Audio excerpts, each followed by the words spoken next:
Hello friend, Rahman classes में आपका स्वागत है। आज हम बताने जा रहे हैं क्लास 10th मैथमेटिक्स प्रश्नावली 8.1 क्वेश्चन नंबर 2, जिसमें दिया हुआ है आकृति में tan p minus coat r का मान ज्ञात करें। तो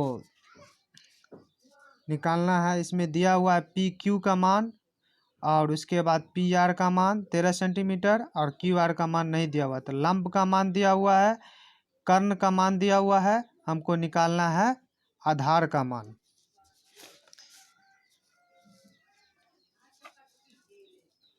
इसलिए पाइथागोरस प्रमेय से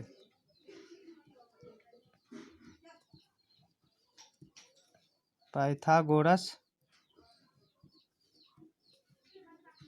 प्रमेय से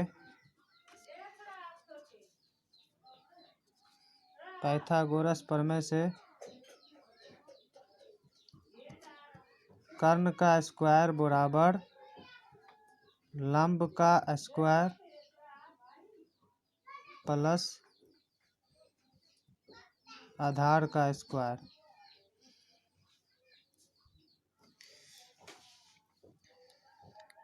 कर्ण हो गया पी आर का स्क्वायर बराबर लंब हो गया पी क्यू का स्क्वायर प्लस आधार हो गया क्यू आर का स्क्वायर।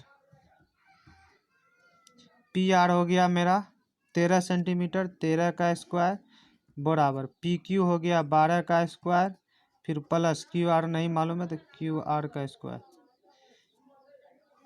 13 का स्क्वायर 169 हो गया बराबर 12 का स्क्वायर 144, फिर प्लस क्यू आर स्क्वायर या क्यू आर स्क्वायर बराबर 169 माइनस 144। 169 में से 44 घटाएंगे, क्यू आर स्क्वायर बराबर 9 में से 4 गया तो 5, 6 में से 4 गया 2, 25। इसलिए स्क्वायर को हटाएंगे तो रूट में चले जाएगा। तो क्यू आर बराबर रूट अंडर 25। अब रूट 25 का हो गया 5, इसलिए क्यू आर बराबर 5 सेंटीमीटर।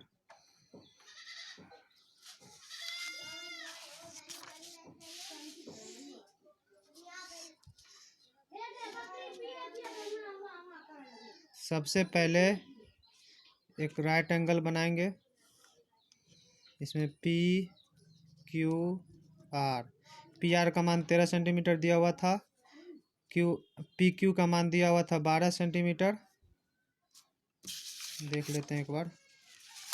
उसके बाद क्यू आर का मान 5 सेंटीमीटर निकला हुआ है। तो हमको निकालना क्या है, tan p minus coat r। तो सबसे पहले tan p का मान निकालेंगे। tan p तो tan थीटा बराबर का होता है लंब बट्टा आधार।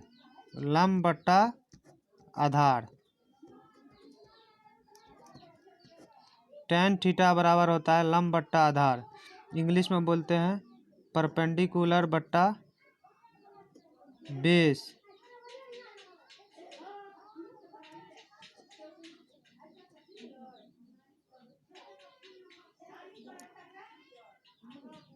परपेंडिकुलर बट्टा बेस।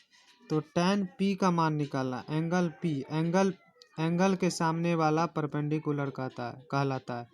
तो मेरा लंब हो गया 5, आधार तो आधार हो जाएगा 12। अब कोट r का मान निकालेंगे। कोट r, एंगल के सामने वाला परपेंडिकुलर कहलाता है। तो कोट थीटा बराबर होता है आधार बट्टा लंब। तो आधार मेरा हो गया तो कोट आर निकालना है, तो एंगल के सामने वाला लंब कहलाता है। तो इसमें आधार मेरा हो जाएगा 5, लंब हो जाएगा 12, 5/12। तो हमको निकालना क्या है, इसलिए tan P minus cot R, इसलिए tan P का मान कितना है 5/12, कोट आर का 5/12, 5/12, 5/12 खत्म हो गया बराबर 0। यही आंसर।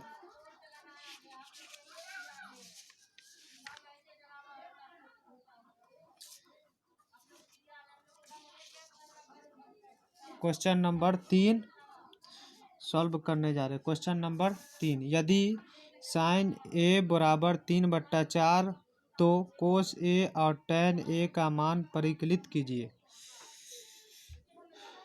तो इसमें दिया गया है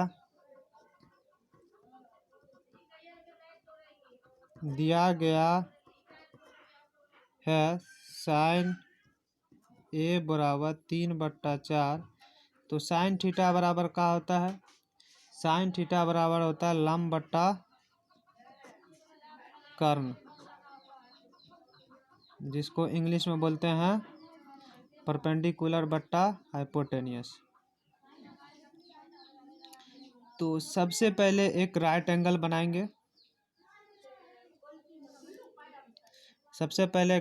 बनाएंगे। इसको दर्शा देंगे सी, बी और ए। तो इसमें लंब दिया हुआ है 3, तो लंब दिया हुआ 3 दिया हुआ है। उसके बाद कर्ण दिया हुआ 4 सेंटीमीटर। तो हमको आधार निकालना है, इसलिए पाइथागोरस प्रमेय से।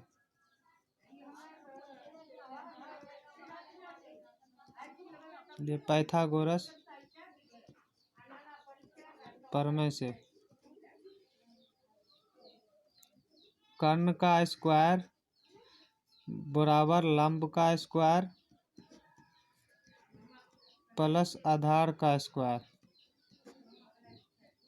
तो कर्ण मेरा हो गया AC, तो AC का स्क्वायर,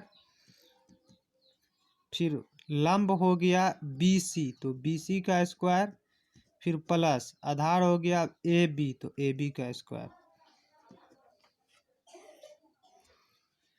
AB। तो AC का मान 4, तो 4 का स्क्वायर, BC का मान कितना दिया हुआ 3, तो 3 का स्क्वायर, फिर प्लस है तो प्लस, AB का मान नहीं दिया हुआ है, आधार का मान नहीं दिया होता, AB का स्क्वायर। तो 4 का स्क्वायर हो जाएगा 16 बराबर 3 का स्क्वायर हो गया 9, फिर प्लस AB का स्क्वायर, या AB स्क्वायर बराबर 16 माइनस 9, या AB स्क्वायर बराबर 16 में से 9 जाएगा तो 7, इसलिए स्क्वायर को हटाएंगे तो रूट में चले जाएगा। तो AB बराबर √7, तो AB बराबर √7 आ गया। अब उसके बाद एक एंगल बनाते हैं, एक राइट एंगल बना लेते हैं। एक राइट एंगल CBA, इसमें कितना निकला है √7 आधार निकला है। उसके बाद इसका कर्ण दिया हुआ है 4 सेंटीमीटर दिया हुआ है, और लंब दिया हुआ है 3 सेंटीमीटर। तो इसमें निकालना क्या है, कोस A और tan A का मान निकालना है। तो सबसे पहले कोस A, तो कोस थीटा बराबर क्या होता है, आधार बट्टा, कोस थीटा बराबर होता है आधार बट्टा कर्ण, जिसको इंग्लिश में बोलते हैं बेस बट्टा हाइपोटेनियस। तो कोस A एंगल A के सामने वाला परपेंडिकुलर कहलाता है हमेशा। तो इसमें लंब हो जाएगा 3, तो आधार हो जाएगा √7, कर्ण हो जाएगा 4, तो इसमें कौन चीज √7 और कर्ण हो जाएगा 4, तो 4 हो जाएगा। ये आंसर हो गया। उसके बाद निकालना है tan A का मान। tan A का मान निकालना है। तो tan थीटा बराबर का होता है लंब बट्टा आधार। tan थीटा बराबर होता है लंब बट्टा आधार। इसको इंग्लिश में बोलते हैं परपेंडिकुलर बट्टा बेस। तो मेरा tan A एंगल A के सामने वाला परपेंडिकुलर कहलाता है हमेशा। तो इसमें लंब हो जाएगा 3, इसमें लंब हो जाएगा 3, आधार हो जाएगा √7। यही आंसर हो गया।